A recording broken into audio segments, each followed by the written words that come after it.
Hello, કેમ છો? આવી ગયા ધોરણ 10 નું ગણિત શીખવા માટે એવરીડે 7 PM લેક્ચર આવે છે બેટા. હા, જોતા રહેજો. મજા આવતી હોય તો કમેન્ટ કરતા રહેજો. અને આગળના લેક્ચર જોવાના બાકી હોય તો ડિસ્ક્રિપ્શન બોક્સમાં પ્લેલિસ્ટની લિંક છે, ત્યાંથી તમે લોકો જઈ અને આગળના લેક્ચર્સ જોઈ શકો છો. અને એના સિવાય જો તમારે ફ્રી ઓફ કોસ્ટ મટીરિયલ જોઈતું હોય તો વેબસાઇટની પણ લિંક નીચે અવેલેબલ છે. ત્યાંથી તમે શું કરી શકો છો? મટીરિયલ ડાઉનલોડ કરી શકો છો. હવે આ દ્વિઘાત સમીકરણની અંદર સ્વાધ્યાય 4.3 જે છે એ આપણે આજે પતી જશે, એટલે આજે ચેપ્ટર પૂર્ણ જાહેર થશે. બરાબર, એના પછી આપણે સ્ટાર્ટ કરશું ત્રિકોણમિતિ. તો હવે તમે અહીંયા આગળ ધીમે ધીમે જુઓ, તમને લોકોને આઈડિયા આવે. તો જુઓ, દાખલો શું છે? નીચેના દ્વિઘાત સમીકરણના બીજ સમાન હોય તો k નું મૂલ્ય શોધો. બેટા બી પહેલું જે છે, બંનેના બીજ સમાન છે. આનું બીજ સમાન છે તો k નું મૂલ્ય શોધો. અહીંયા પણ કીધું છે કે બીજ સમાન છે તો k નું મૂલ્ય શોધો. એટલે બહુ પપલું, એકદમ પપલું દાખલો, કઈ ટેન્શન લેવાની જરૂર જ નહીં. શું કરવાનું? જો પહેલું દ્વિઘાત સમીકરણ આપણે આ લઈ લઈએ. શું કીધું છે? 2x² વત્તા kx વત્તા 3 બરાબર 0. હવે આને જે દ્વિઘાત સમીકરણનું વ્યાપક સ્વરૂપ છે એની જોડે સરખાવો.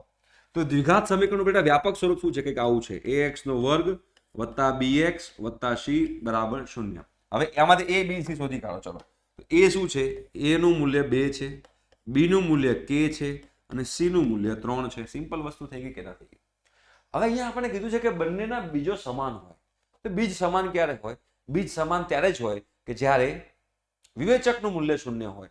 તો વિવેચક આપણે શું કહીએ છીએ બેટા? વિવેચક આપણે કહીએ છીએ b² - 4ac. આનું મૂલ્ય 0 હોય તો જ બીજો સમાન હોય. તો અહીંયા આગળ બધું મૂલ્ય મૂકી દો, તો અહીંથી આપણને k નું મૂલ્ય મળી જશે. k² - 4 a2 c3 બરાબર 0. બરાબર, તો k² 4 દુ 8 તરી 24 બરાબર 0. તો k² બરાબર 24. બરાબર, તો k બરાબર શું થશે? 8 તરી 24 થાય, 6 ચોક 24 થાય. બરાબર, 6 ચોક 24 થાય, 6 ચોક 24. તો અહીંયા k² બરાબર 4 × 6 લખી નાખું. તો k બરાબર શું થયું? ±4 નું વર્ગમૂળ 2, 6 નું વર્ગમૂળ વર્ગમૂળમાં 6. તો k નું મૂલ્ય થયું 2 √ 6 ± દાખલો પતી ગયો.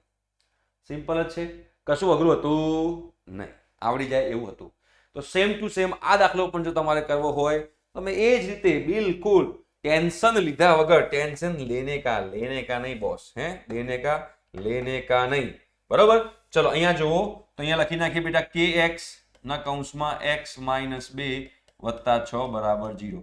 તો પહેલા આને દ્વિઘાત સમીકરણના સ્વરૂપમાં લઈને આવો.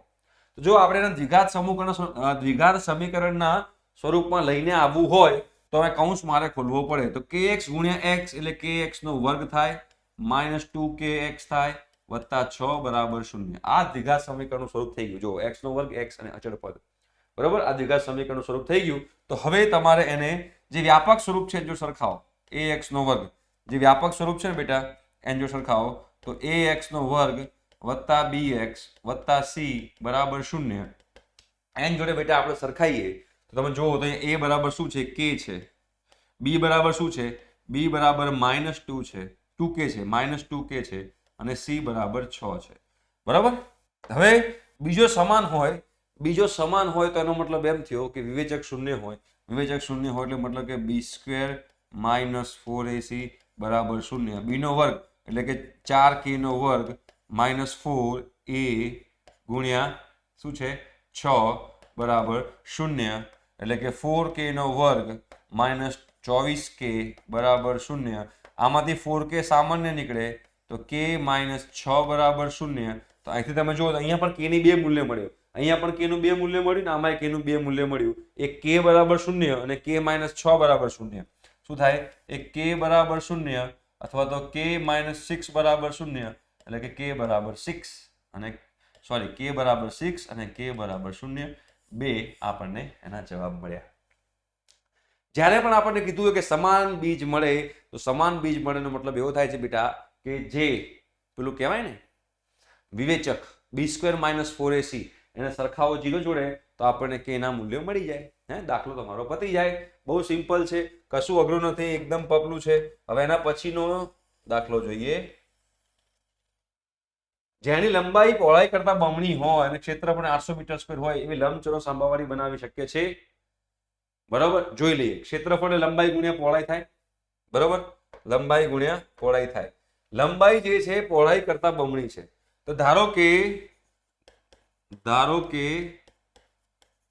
પહોળાઈ જે છે એ પહોળાઈને આપણે કહી દઈએ x. બરોબર, તો લંબાઈ શું થશે? એના કરતા બમણી છે ને, લંબાઈ થઈ જાય 2x. જેની લંબાઈ કરતા બમણી, ક્ષેત્રફળ 800 મીટર સ્ક્વેર હોય તો આવી આંબાવાળી શક્ય છે. ચલો, તો હવે અહીંયા આગળ લંબાઈ એ પહોળાઈ કરતા બમણી છે એટલે ક્ષેત્રફળ થાય છે 800 મીટરનો સ્ક્વેર. બરાબર, 800 મીટર. તો હવે તમે જુઓ બેટા, તમને લોકોને આઈડિયા આવશે કે ક્ષેત્રફળ આપણને આપ્યું છે. શું આપેલું છે? ક્ષેત્રફળ જે છે અહીંયા આગળ ક્ષેત્રફળ આપણને આપેલું છે 800 મીટર સ્ક્વેર. તો ક્ષેત્રફળ એટલે શું થાય? લંબાઈ ગુણ્યા પહોળાઈ. ક્ષેત્રફળ બરાબર થાય લંબાઈ ગુણ્યા પહોળાઈ. તો લંબાઈ ક્ષેત્રફળ કેટલું આપ્યું છે બેટા? આપણને 800 આપેલું છે.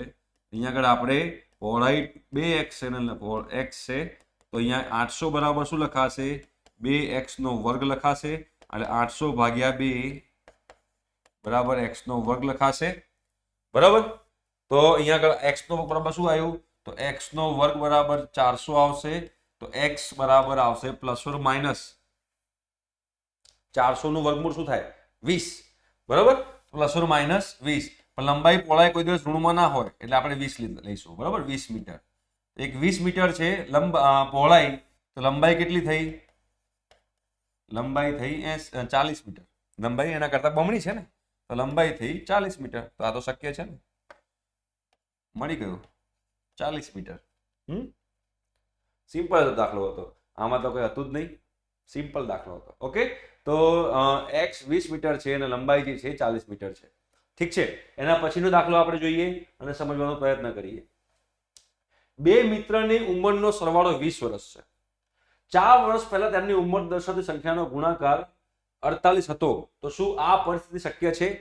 હોય તો અત્યારની ઉંમર શોધો. અરે બે મિત્રોનો ઉંમરનો સરવાળો, ધારો કે એક મિત્રની હાલની ઉંમર x છે. એક મિત્ર જે છે, એક મિત્રની હાલની ઉંમર જે છે એવું x કહી દઉં બેટા. શું કહી દઉં? x. તો બીજા મિત્રની હાલની ઉંમર શું થાય? 20 માંથી બાદ કરવાની, કેમ કે બંનેનો સરવાળો 20 છે. બીજા મિત્રની હાલની ઉંમર જે છે એ 20 માઇનસ x થાય કે ના થાય? કેમ 20 માઇનસ x થાય? બેટા બંનેની ઉંમરનો સરવાળો 20 છે, તો એકને મેં x ધાર્યો તો બીજાને 20 માઇનસ x ધરાય. બરાબર, 4 વર્ષ પહેલા બંનેની ઉંમર શું થાય? 4 વર્ષ પહેલા ના, હવે 4 વર્ષ પહેલા, 4 વર્ષ પહેલા આની ઉંમર શું થશે? x minus 4. મિત્ર 1, અહીંયા મિત્ર 1 લખી નાખું છું. બરાબર, અને મિત્ર 2 ની ઉંમર શું થશે? એમાંથી પણ 4 બાદ કરો તો 20 minus x minus 4. 20 minus x minus 4 એટલે કે 16 માઇનસ x. 4 વર્ષ પહેલા બંનેની ઉંમરનો ગુણાકાર 48 હતો. તો આ બેનો ગુણાકાર 48 હતો. શું શક્ય છે એ જ પૂછ્યું છે આપણને. ચાલો, તો બંનેનો ગુણાકાર શું છે? એકની ઉંમર છે x માઇનસ 4 અને બીજાની ઉંમર છે 16 માઇનસ x. એ બંનેનો ગુણાકાર જે છે એ 48 છે એવું કહે છે. આ શક્ય છે કે ચેક કરો. શક્ય છે એની મતલબ શું થયું? આને તમારે દ્વિઘાત સમીકરણમાં લઈને આવવાનું અને દ્વિઘાત સમીકરણમાં લાવો, પછી વિવેચક શોધવાનો. વિવેચક 0 કરતા મોટો હોય તો શક્ય છે, 0 કરતા મોટો ના હોય તો શક્ય નથી. ચલો ચેક કરી લો.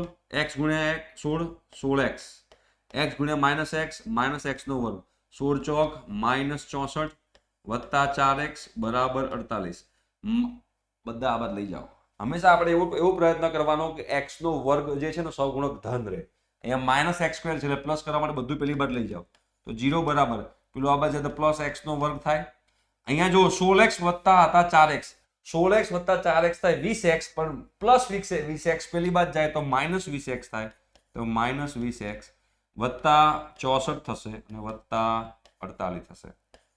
0 ઇઝ ઇક્વલ ટુ x નો વર્ગ માઇનસ 20x વત્તા 60 40 100 અને 112 વત્તા 112 છે. બરાબર, હવે આનો વિવેચક શોધી કાઢો. તો હવે અમારું દ્વિઘાત સમીકરણ બની ગયું. હવે દ્વિઘાત સમીકરણ બની ગયું છે. તો હવે દ્વિઘાત સમીકરણ બન્યા પછી આપણે એને વ્યાપક સ્વરૂપ સાથે સરખાવો. તો વ્યાપક સ્વરૂપ શું કહે છે? ax નો વર્ગ વત્તા bx વત્તા c બરાબર 0. આ એનું વ્યાપક સ્વરૂપ છે. તો a શું છે? a બરાબર 1 છે, b બરાબર -20 છે, c બરાબર 112 છે. બરાબર? તો વિવેચક શું થાય છે? જો વિવેચક ડેલ્ટા બરાબર b સ્ક્વેર માઇનસ 4ac, તો b નો વર્ગ 400 થશે, માઇનસ 4, a 1 છે, c 112 છે, તો 400 માઇનસ 400 ને 48 થશે, એટલે કે -48 થશે. બેટા વિવેચક ગુણાયો. વિવેચક ગુણાયો મતલબ કે આ બેનો ગુણાકાર 48 શક્ય નથી. મતલબ કે શક્ય નથી. તમે આ જે શરત મૂકી છે, તમે જે આ ધારણાઓ કરી છે, એ બધી ધારણાઓ ખોટી છે. આવું કોઈ બની જ ના શકે. આવું કોઈ શક્ય જ નથી. કેમ શક્ય નથી બેટા? વિવેચક જે છે ઋણ આવે છે એટલે તમારે -48 વિવેચક આવ્યો છે, એટલે આની અંદર આ પરિસ્થિતિ શક્ય નથી. જો પરિસ્થિતિ શક્ય જ નથી તો પછી ઉંમર શોધવાની જરૂર નથી. બરોબર છે? દાખલો આપણો અહીંયા આગળ પૂરો થાય છે. હવે એના પછીનો દાખલો જોવો તમને લોકોને, એ પણ સિમ્પલ જ છે. શું કીધું છે? એક લંબચોરસની પરિમિતિ જે છે આપણને 80 મીટર આપેલી છે. બરોબર? તો 80 મીટર આપેલી છે. ધારો કે લંબાઈ માન લઉં x, ધારો કે લંબાઈ જે છે એ આપણે માન લઈએ x, અને પહોળાઈ જે છે એ પહોળાઈને માની લઈએ આપણે y. તો પરિમિતિ શું થાય? 2x વત્તા 2y બરાબર 80. બરાબર? 80 મીટર છે. 2x વત્તા 2y થાય પરિમિતિ. ખબર છે ને પરિમિતિનું સૂત્ર? પરિમિતિ લંબચોરસની પરિમિતિનું સૂત્ર થાય 2x વત્તા 2y બરાબર 80. હવે આમાંથી હું 2 સામાન્ય કાઢું, તો 2 સામાન્ય કાઢું તો બેટા અહીંયા x વત્તા y બચે કે ના બચે? બિલકુલ બચે ને. 80 થાય. 2 જાય બેટા છેદમાં, તો 80 ભાગ્યા 2 40 થાય, એટલે કે x વત્તા y બરાબર 40. તો y નું મૂલ્ય શું આવ્યું? 40 માઇનસ x. y નું મૂલ્ય આવ્યું 40 માઇનસ x. હવે એનું ક્ષેત્રફળ 400 મીટર સ્ક્વેર કીધું છે. હવે કોઈ પણ બેટા લંબચોરસ હોય ક્ષેત્રફળ શું થાય? તો ક્ષેત્રફળ બરાબર કંઈક આવું થાય. તમે સમજો. ક્ષેત્રફળ બરાબર થાય લંબાઈ ગુણ્યા પહોળાઈ. બરાબર? ક્ષેત્રફળ આપણને કેટલું આપેલું છે? 400. 400 મૂકી દઈએ. લંબાઈ કેટલી છે આપણે? x. તો અહીંયા આગળ x મૂકી દઈએ અને અહીંયા મૂકી દઈએ y. પણ આપણે y ને પણ x ના સ્વરૂપમાં જ લાવવાનું, કેમ કે આપણે દ્વિઘાત સમીકરણ એક જ ચલમાં બનાવવાનું છે. તો y નું મૂલ્ય x ના સ્વરૂપમાં આ રહ્યું 40 માઇનસ x. તો અહીંયા મુકાય 400 બરાબર x ગુણ્યા 40 માઇનસ x. તો 400 બરાબર કૌંસ ખોલીએ તો 40x માઇનસ x નો વર્ગ. માઇનસ x નો વર્ગ પેલી બાજુ તો પ્લસ x નો વર્ગ થાય. બધું આ બદલાઈ દો. તો x નો વર્ગ માઇનસ 40x વત્તા 400 બરાબર 0. આ મને મળ્યું દ્વિઘાત સમીકરણ. દ્વિઘાત સમીકરણ જો મને મળ્યું છે તો એને વ્યાપક સ્વરૂપ સાથે સરખાઈએ બેટા. તો વ્યાપક સ્વરૂપ શું હતું બેટા? વ્યાપક સ્વરૂપ કંઈ આ હતું. વ્યાપક સ્વરૂપ જે છે એ કંઈક આ હતું. ax નો વર્ગ વત્તા bx વત્તા c બરાબર 0. તો a બરાબર 1 છે બેટા, b બરાબર -40 છે અને c બરાબર 400 છે. બરાબર છે? તો હવે અહીંયા આગળ વિવેચક શોધી કાઢો. શું થશે? વિવેચક ડેલ્ટા બરાબર થશે b નો વર્ગ માઇનસ 4ac. તો b નો વર્ગ શું છે? -40 નો વર્ગ થાય 1600. 40 નો વર્ગ 1600 થાય. તો 1600 માઇનસ 4, અહીંયા a1 છે અને c જે છે એ 400 છે. બરાબર? તો 1600 માઇનસ 1600 એટલે કે 0. ડેલ્ટાનું મૂલ્ય બેટા 0 આવ્યું. ડેલ્ટાનું મૂલ્ય 0 આવ્યું મતલબ કે વાસ્તવિક બીજ મળશે, બંને સરખા હશે. અને કેટલા હશે? તો એ હશે આપણે x શું ધાર્યું છે? લંબાઈ. તો લંબાઈ બરાબર શું થશે? x. લંબાઈ જે x છે, x બરાબર થશે -b/2a થશે ખાલી. કેમ -b/2a? વર્ગમૂળમાં b સ્ક્વેર માઇનસ 4 તો 0 જ છે. તો -b ના છેદમાં 2a. તો -b કેટલું છે? તો b નું મૂલ્ય -40 છે. તો -40 ના છેદમાં 2 ગુણ્યા 1. માઇનસ માઇનસ પ્લસ 40 ના છેદમાં 2 એટલે કે 20. બેટા x નું મૂલ્ય મને 20 મળી ગયું. x નું મૂલ્ય મને 20 મળે તો y નું મૂલ્ય પણ 20 મળે. આની અંદર મૂકીએ તો x બરાબર 20 છે તો બેટા y બરાબર પણ 20 જ છે. બરાબર? ઓકે, y બરાબર પણ 20 જ છે. તો અહીંયા આગળ મળી ગયું. બરાબર? આવો લંબચોરસ બગીચો બનાવવાનું શક્ય છે. બેટા લંબચોરસ બગીચો ના બને, ચોરસ બગીચો બને.